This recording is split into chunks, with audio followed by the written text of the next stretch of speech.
Supreme God empire के पिछले episode में हमने देखा था वो बटलर मीटिंग के बीच में ही आकर मुइन की शिकायत एल्डर्स के पास करने लगता है, जिसके बाद एल्डर वहां पर उठकर मुइन पर गुस्सा करने लगते हैं। अब आगे इस एपिसोड का नाम है to teach Butler a lesson और ये है सुप्रीम गॉड एम्पायर का 5वां एपिसोड। इस एपिसोड की शुरुआत में हम देखते हैं मुइन कहता है उसे क्यों मारा। एक नौकर होने के बावजूद भी वो अपने यंग मास्टर पर चिल्लाता है और आप पूछ रहे हो मैंने उसे क्यों मारा, क्या मैं इस चीज पर बहस भी करनी चाहिए। जिसके बाद एल्डर गुस्से में कहने लगते हैं चुप करो, क्या तुम यहाँ पर फैमिली से विद्रोह करना चाहते हो। एक ईमानदार सर्वेंट जो हमारे लिए पूरी तरह से निष्ठावान है, तुमने उसे मारने की कोशिश की और तुम यहाँ पर आकर पूरी फैमिली लॉ को डिस्टर्ब कर रहे हो। क्या तुम्हें ये चीज नहीं पता और क्या तुम फैमिली में विद्रोह करना चाहते हो। जिसके बाद मुइन कहता है फैमिली लॉज, तो क्या तुम फैमिली लॉज मुझ पर थोपना चाहते हो ताकि मैं मैरिड हो जाऊं फोर्सफुली। जिसके बाद मुइन हाथ जोड़ते हुए अपने पिता से कहता है फादर कुछ भी हो जाए लेकिन मैं इस मैरिज के लिए तो तैयार बिल्कुल भी नहीं होने वाला। जिसके बाद वहाँ पर सभी हैरान हो जाते हैं। जिसके बाद एल्डर वहाँ पर गुस्से में उठता है और कहता है अगर तुम्हें शादी नहीं भी करनी होगी फिर भी तुम्हें शादी करनी ही होगी, और वो अपना हाथ उठाकर मुइन को मारने वाला ही होता है। तभी मुइन कहता है अच्छा तुम मुझे यहाँ पर मारना चाहते हो। और मुइन तभी आवाज देता है प्रेसिडेंट लू, कोई आपके एकेडमिक इंस्ट्रक्टर को बैनियन कॉलेज के मारना चाहता है, जल्दी अंदर आइए। जिसके बाद हमें प्रिंसिपल लू और मोवेन को दिखाया जाता है। तभी मोवेन इशारा करते हैं और प्रिंसिपल मो भी अंदर चले जाते हैं। तभी वो अंदर जाते सबसे पहले किन फैमिली और मू फैमिली के हेड को ग्रीट करते हैं और कहने लगते हैं बहुत समय हो गया आपको देखे हुए। जिसके बाद वो एल्डर भी वहीं पर रुक जाते हैं और अपना हाथ नीचे कर देते हैं। जिसके बाद प्रिंसिपल कहने लगते हैं मैं माफी चाहूंगा, मैं बिन बुलाए यहाँ पर आ गया। जिसके बाद वो एल्डर भी विनम्र होते हुए कहने लगता है प्रेसिडेंट लोग प्लीज अंदर आइए। जिसके बाद प्रिंसिपल अंदर जाते हुए चुपके से मुइन के कान के पास कहता है अबे छोटे लड़के, अगर तुम इसे संभाल नहीं सकते तो तुमने मुझे इसमें क्यों घसीटा। और वो आगे चले जाते हैं। जिसके बाद प्रिंसिपल लोग एक चेयर के बाद जाकर मास्टर मू को बैठने को कहते हैं, लेकिन मास्टर मोवेन उसे मना करके वहीं पर उसे बिठा देते हैं और खुद खड़े रहते हैं। जिसके बाद वो एल्डर प्रिंसिपल लोग की चापलूसी करते हुए कहता है मैंने एक्सपेक्ट नहीं किया था कि आज आप यहाँ पे आओगे, क्या मैं आपकी कुछ सेवा करूं। जिसके बाद प्रिंसिपल लोग कहने लगते हैं वैसे भी मास्टर मू हमारे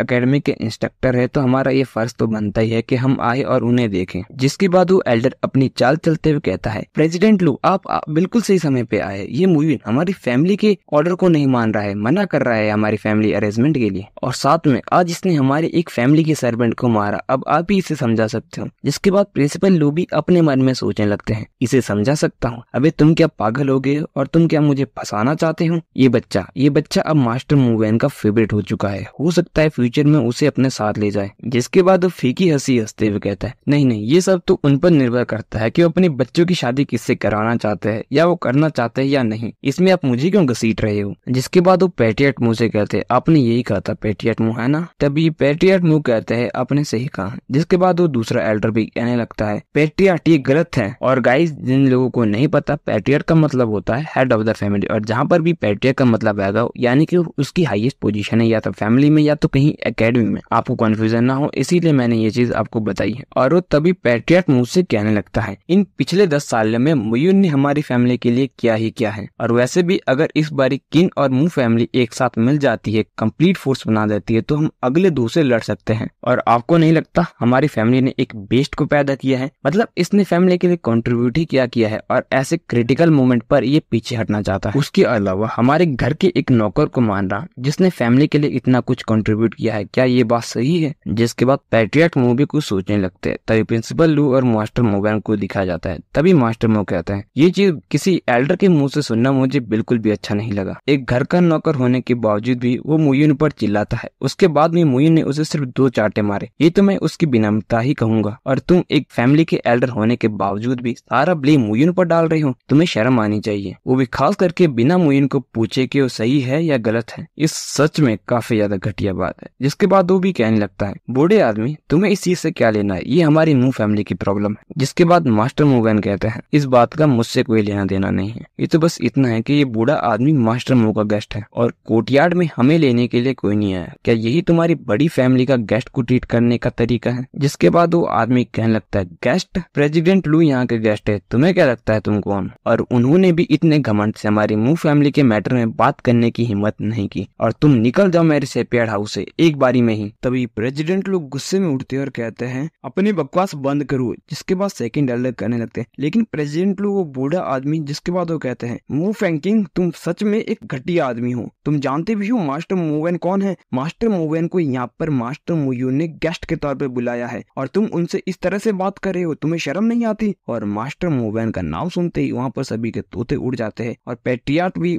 मास्टर मोवेन को ग्रीट करते हुए कहते हैं मास्टर मोवेन। जिसके बाद उस आदमी के भी मास्टर मोवेन का नाम सुनते ही तोते उड़ जाते हैं और वो वहीं पे अपने घुटनों पर बैठकर उनसे माफी मांगने लगता है और कहने लगता है मास्टर मोवेन, मुझे नहीं पता था कि ये आप हो, प्लीज आप मुझे मेरी गलती के लिए माफ कर दीजिए प्लीज। जिसके बाद मास्टर मोवेन कहने लगते हैं मुझे किसी की बात से भी कोई फर्क नहीं पड़ता, वैसे भी मैं यहाँ पर मास्टर मुयून का गेस्ट बन के आया हूँ और ब्रदर मुयून के साथ ही मैं यहाँ पर आया हूँ, तो वही तुम्हें माफ कर सकते हैं और यहाँ पर मैं ब्रदर मुयून के साथ आया हूँ, तो तुम्हें जो कुछ भी कहना है तुम उनसे कह सकते हैं। जिसके बाद आदमी मुयून के पैर के पास जाकर मुयून से माफी मांगने लगता है और कहने लगता है प्लीज उनसे कहो ना सेकंड ग्रैंडफादर को माफ कर दे। जिसके बाद मुयून उसे पीछे हटाते हुए कहता है अगर आज यहाँ पर मास्टर मो नहीं होते तो तुम मेरे साथ क्या करते? और तभी मुयून अपने फादर से कहता है फादर, अब मेरा जो भी डिसीजन होगा मैं उसे खुद चुनना चाहता हूँ और मैं ये चीज आपको बाद में बताऊंगा और मैं अब यहाँ से जाता हूँ। तभी मुयून वहाँ से जाने लगता है। जिसके बाद मास्टर मोवेन भी उसके पीछे पीछे वहाँ से चले जाते हैं। तभी जाने से पहले प्रेसिडेंट लू भी कहने लगते हैं तुमने यहाँ पर जब मास्टर मोवेन की बेइज्जती की है तो मैं इस बात का खास ध्यान रखूंगा कि मेरी बैनून एकेडमी में तुम्हारे सेकंड एल्डर का कोई भी बच्चा ना आए और ये बात मैं खुद इंश्योर करूंगा मेरी बैनून एकेडमी में सेकंड एल्डर का कोई भी बच्चा ना आए। और वो भी वहाँ से गुस्से से चले जाते हैं। जिसके बाद उस बूढ़े आदमी को बहुत ज्यादा गुस्सा आता है और वहीं पर गिरकर बैठ जाता है और गुस्से में दांत बेचते हुए कहता है मुयून। और ये एपिसोड यहीं पर खत्म हो जाता है। गाइस आपको ये एपिसोड कैसा लगा कमेंट बताइए। अगला एपिसोड आपको सोन देखने को मिल जाए।